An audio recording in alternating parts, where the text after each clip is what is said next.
বিভিন্ন এলাকায় মুসলিম নির্যাতনের প্রতিবাদে বাংলাদেশ খেলাফত মজলিস ঢাকা মহানগর শাখার উদ্যোগে আয়োজিত আজকের এই বিক্ষোভ মিছিল পূর্ব সমাবেশের সংগ্রামী সভাপতি, উপস্থিত কেন্দ্রীয় মহানগর নেতৃবৃন্দ, আমার সামনে উপস্থিত কর্মী ভাইরা, সাংবাদিক বন্ধুরা, আমরা লক্ষ্য করেছি গত কয়েকদিন আগে ভারতের পশ্চিমবঙ্গে বিধানসভা নির্বাচন অনুষ্ঠিত হয়েছে।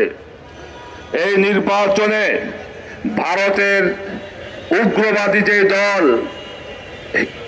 বিজেপি এবং পশ্চিমবঙ্গে শুভেন্দু অধিকারীর নেতৃত্বে তার দল ক্ষমতায় এসেছে। আমরা লক্ষ্য করেছি এই শুভেন্দু অধিকারী যিনি মুখ্যমন্ত্রী হয়েছেন, তিনি নিজে এক উগ্রবাদী মানুষ। তার বক্তব্য উস্কানিমূলক, সে সরাসরি মুসলমানদের বিরুদ্ধে ডাইরেক্ট সেকশনের বক্তব্য দিয়ে থাকা আমরা দেখেছি।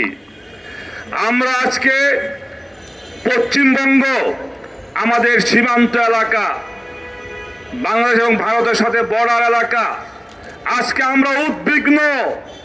এরকম একজন উগ্রবাদী ব্যক্তির নেতৃত্বে পশ্চিমবঙ্গে সরকার গঠন করেছে।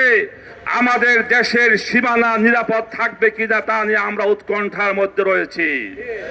আমরা লক্ষ্য করেছি এই শুভেন্দু অধিকারী শপথ নেওয়ার আগেই নির্বাচনের পরে ওই দিন রাত্র থেকে ভারতের পশ্চিমবঙ্গে মুসলমানদের বাড়ি ঘরে, ব্যবসা প্রতিষ্ঠানে, মসজিদ, দোকানে, বিভিন্ন জায়গায় তারা হামলা করেছে এবং অগ্নিসংযোগ করেছে। এমনিভাবে ভারতের আসাম সহ বিভিন্ন রাজ্যে তারা মুসলমানদের উপরে অত্যাচার নির্যাতন করেই যাচ্ছে। আমি মনে করি এটাই বাস্তব। ভারতে মুসলমান যারা রয়েছে তারা তাদের অধিকার নিয়ে বাঁচতে চায়। আজকে যারা মুসলমানদেরকে সংখ্যালঘু হওয়ার কারণে নির্মম অত্যাচার নির্যাতন করছে, এগুলি আমি মনে করি মানবাধিকার বিরোধী, ভারতের সংবিধান বিরোধী। এটা দেশের শান্তিকার মানুষ এটা চায় না।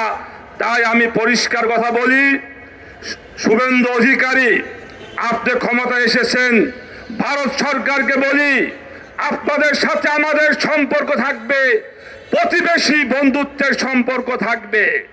যদি আপনারা ভারতে আমার মুসলমান ভাইদের উপরে অত্যাচার নির্যাতন করতেই থাকেন, তখন আমরা আপনাদের সাথে বন্ধুত্বের সম্পর্ক রাখতে পারবো না। পরিষ্কার কথা বলি, আজকে বাংলাদেশের সরকার যারা জাতীয়তাবাদী এবং ইসলামী মূল্যবোধে বিশ্বাস করে, এই কথার দাবি তারা করেন।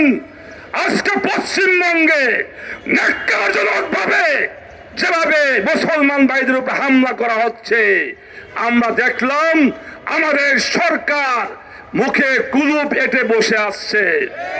তাদের যেন মুখ থেকে কথা বের হয়।